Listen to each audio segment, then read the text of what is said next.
بسم الله الرحمن الرحيم والصلاة والسلام على المبعوث رحمة العالمين سيدنا وحبيبنا محمد وعلى آله وصحبه من اهتدى بهديه إلى يوم الدين. ما بعد السلام عليكم ورحمة الله وبركاته.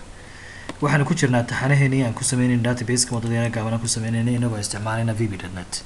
cashirkeenan maanta ama cashirkeenan hadda waxaan ku eegi doonaa insha allahu tacaala si aan daatadii u delete garanayno ama daatadan u baahannahay u remove garanayno. way waxaan soo sameynay button cusub, waxaan u bixinay remove, waan gujinaynaa, halkan aan ku qoraynaa if text intii in like text id-gu uu yahay mid maran aanu ahayn mid maran else dim sidii kii hore oo kale ka inoo dooro. xaggan waxaan leenahay do action oo delete data.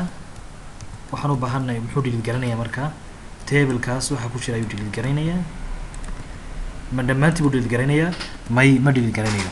wuxuu delete garanayaa meesha wixii id-giisa uu la mid yahay text id-ga halkan inoo yaala.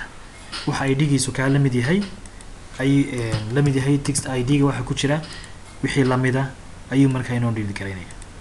waayahay inoo soo inoo rangare waxaan doonaynaa tusaale ahaan warfagaasaan eegaynaa remove baan nidhi ma hubtaa buu yidhi haa kadib muxuu yidhi record deleted successfully unoo fiirso laakiin imika muu soo bedelin. sababtu waa maxay?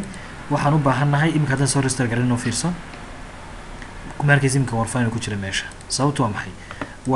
xaggan imika markaan joogno waxaan u baahannahay inaan keenno field data si markaas tii daatadii cusbeyd markaa inoo soo cusboonaysiiyo isagoo daatadii markaa wixii loo baahan laga saaro laga dhilgeliyay ka dhilgeliyay.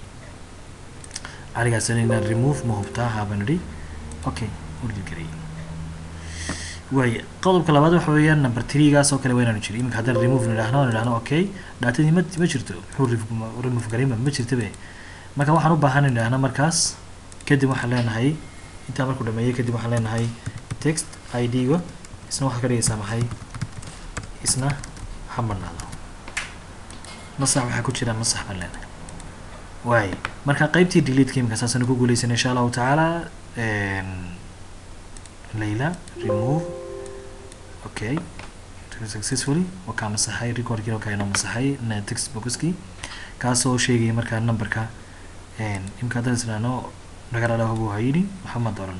okay saasaan markaa ku daynayna taas iyo ka faa'iidaysi waan. assalaamu calaykum waraxmatullaahi wabarakaatu.